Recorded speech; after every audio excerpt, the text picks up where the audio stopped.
thống liên quan đến thành thọ mình thể làm sự vật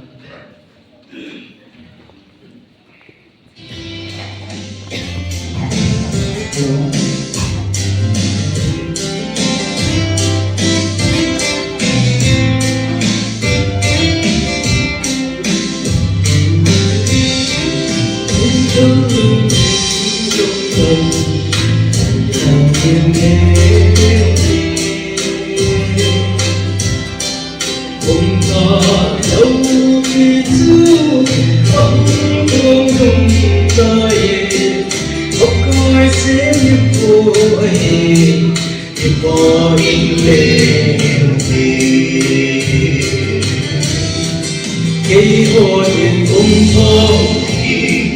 phong lại áo hình phố tình cung có xiết nào cùng núi tới gần xin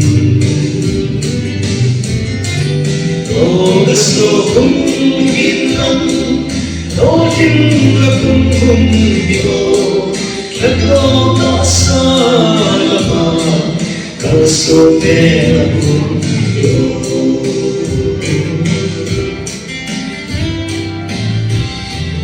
không có cái vẻ chân họ không chỉ còn cho cái gì hằng ngày là đi xuống cũng sống khổ về đâu cái em vẫn biết sinh sống gì Hãy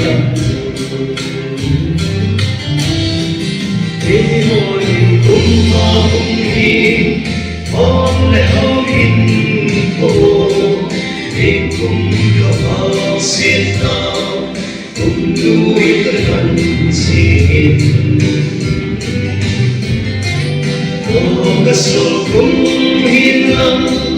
cho kênh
Ghiền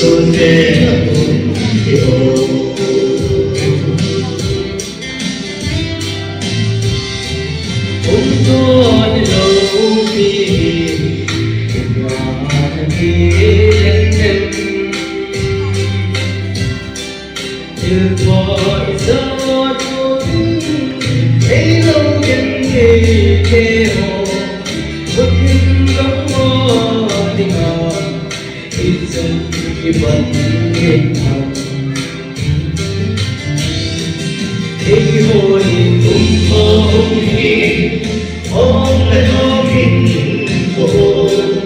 để không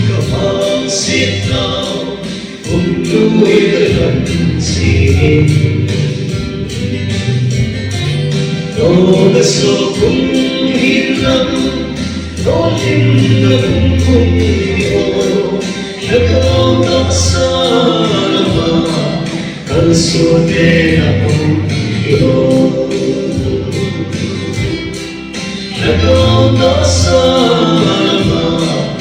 Canzone